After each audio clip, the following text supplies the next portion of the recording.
Hello students, मैं PS Kushwaha एक बार फिर से आप सभी का चैनल पे स्वागत करता हूं।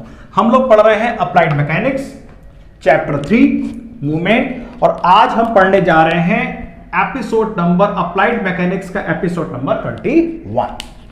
और इस एपिसोड में आज हम कवर करने वाले हैं स्टील यार्ड। स्टील यार्ड, जैसा कि नाम से लग रहा है स्टील यार्ड ये कोई एक मेटल का स्टील यार्ड एक स्टील की एक लंबी छड़ होती है जो कि लीवर प्रिंसिपल पे काम करती है। किस प्रिंसिपल पे काम करती है?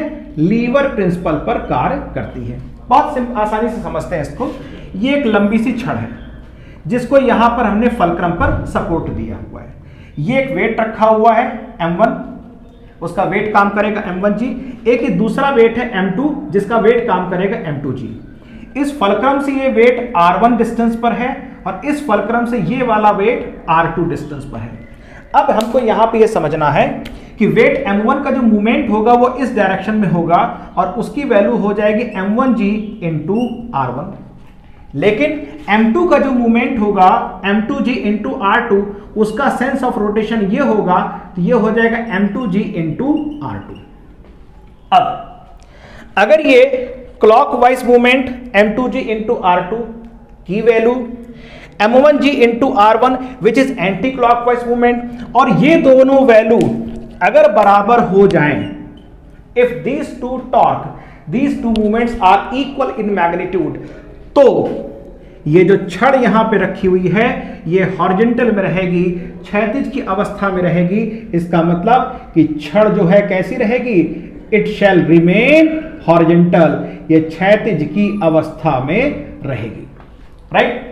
अब अगर इस इक्वल टू के साइन को हम लोग इधर की ओर ले आए तो M1G R1 minus M2G R2 shall become equal to 0, and which is the principle of movement that sigma m is equal to 0. Algebraic sum of all the movements about a point is equal to 0. और यदि algebraic sum 0 होता है तो उस body में किसी तरह का रोटेशन डेवलप नहीं होता है। So this is the principle of the lever on which this steel yard works. अब स्टील यार्ड का इस्तेमाल कहां होता है? करते हैं तो प्लेटफॉर्म पे अक्सर वेट मेजरमेंट करने के लिए इस तरह की मशीन वहां पर लगी होती है, और बड़ी बड़ी मंडियों में जहां पर अनाज सब्जियां तौली जा रही हैं, काफी वेट वहां पर होता है, बोरे वहां पे रखे जाते हैं, तो इस तरह का एक डिवाइस इस्तेमाल होती है। उसे बड़ा एक प्लेटफॉर्म लगा होता है, प्लेटफॉर्म पे लोड रख देते हैं, उसके बाद जो अंदर मैकेनिज्म है वो ये वाले मैकेनिज्म से हम वेट मेजरमेंट करते हैं। आप अपने कॉलेज में देखिएगा तो आपकी संभवतः है सिविल इंजीनियरिंग लैब में या स्टोर डिपार्टमेंट में जहां पे स्टोर का सामान वगैरह आता है वहां पे इस तरह की मशीन, एक वेइंग मशीन लगी रहती है which works on the steel yard principle. कहते हैं इसको वेइंग मशीन है क्योंकि ये वेट मेजरमेंट करने के लिए काम में आती है। अब इसके अंदर का मैकेनिज्म क्या है उसको समझते हैं। स्टील यार्ड एक लंबी सी छड़ है जो एक जगह पर सपोर्टेड होती है। So this rod is supported at this fulcrum F। ये रॉड इस जगह पर इसको सहारा दिया गया, जैसे यहां पे सहारा यहां दिया गया था वही सहारा यहां पर दिया गया है। So it is supported at this point F, इसको फलक्रम बोलते हैं। इस रॉड का इधर का हिस्सा थोड़ा भारी होता है, इधर का हिस्सा हल्का होता है। तो इस रॉड का, पूरी रॉड का जो सेंटर ऑफ मास है, इस पूरी रॉड का जो सेंटर ऑफ मास है वो इस पॉइंट पे काम करता है, पॉइंट G पर, और इस रॉड का जो वेट है SG, S इसका मास हो गया, वेट हो गया SG, वो यहां पे काम करेगा G पर, इस नीचे की ओर काम करेगा। रॉड इस जगह पे सपोर्टेड है।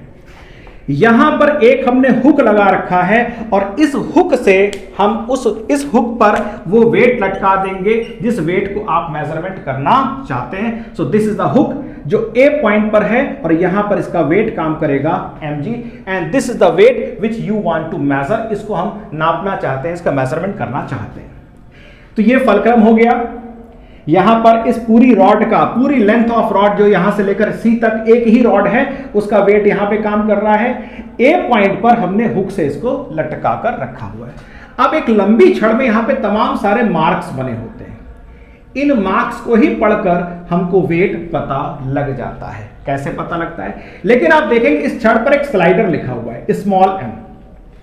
ये एक छोटा सा मास होता है, हल्का मास होता है, और इसको जगह जगह पे हम सरका के इसकी पोजीशन को शिफ्ट कर सकते हैं, और इसको ऐसी जगह पे रखते हैं सरका के कि रॉड कैसी हो जाए, ये छड़ हॉरिजॉन्टल हो जाए, और तब तक इसको सरकाते रहते हैं उस स्थिति तक आने तक जब तक ये रॉड क्षैतिज अवस्था में नहीं आ जाती। सो हमने मान लीजिए इस जगह रख दिया, इसका मास m है तो इसका वेट हो जाएगा mg। अब सारा का सारा काम इसी मूवमेंट के प्रिंसिपल पे होना है। फलक्रम कहां पर है, ये रहा फलक्रम। इसका मतलब कि जितने भी वेट यहां पे काम कर रहे हैं सबका जो मूवमेंट लिया जाएगा इस फलक्रम से लिया जाएगा, यानी हर एक फोर्स की दूरी इस फलक्रम से नोट करी जाएगी। तो आइए देखते हैं। So principle of the steel yard is for rotational equilibrium sigma m is equal to 0। घूर्णी संतुलन के लिए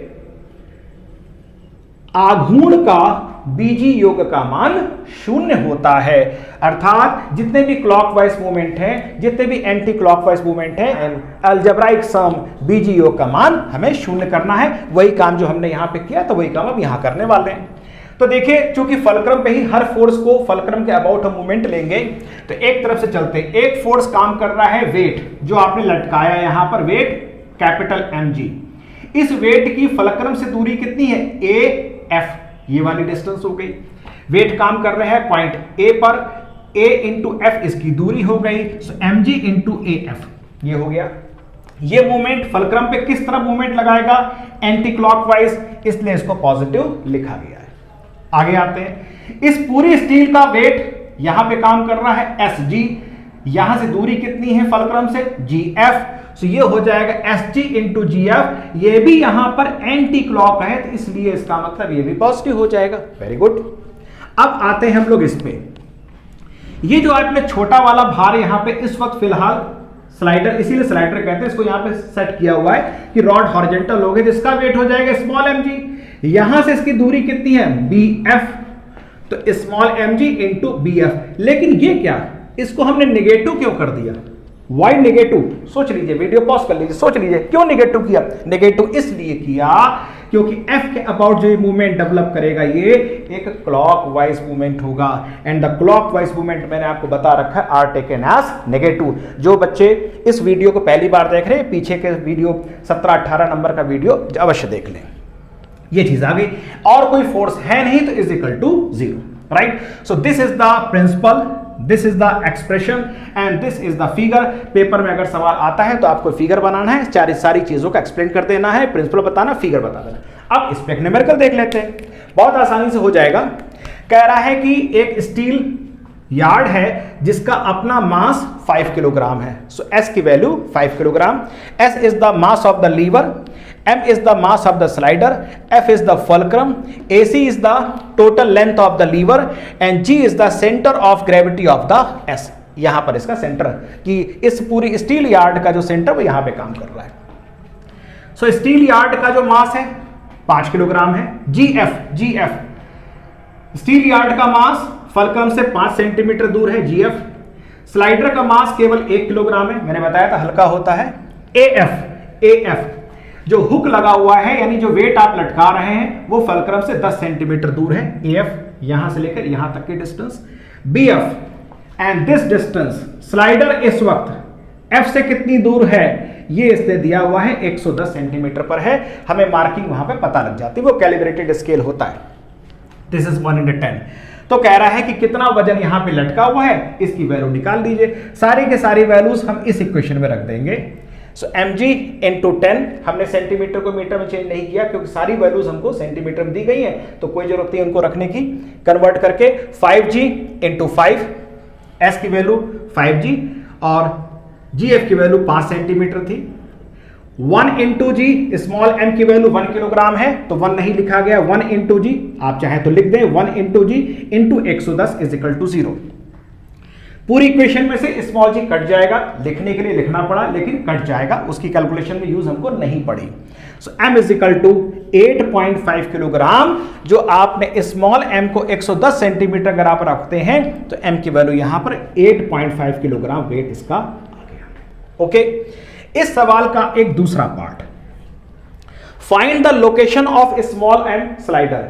इस सरकने वाले मास की स्थिति क्या है कि जो वेट आपने लटका रखा है वो 10 किलोग्राम हो जाए। सो 10 किलोग्राम वेट के लिए इस स्लाइडर मास को किस जगह पर हमें रेस्ट कराना पड़ेगा। इसका मतलब हमसे उसने पूछा है बी और एफ की वैल्यू, राइट। तो इसी इक्वेशन में इस बार बी एफ की वैल्यू पूछी है। स्मॉल एम की वैल्यू 1 किलोग्राम है।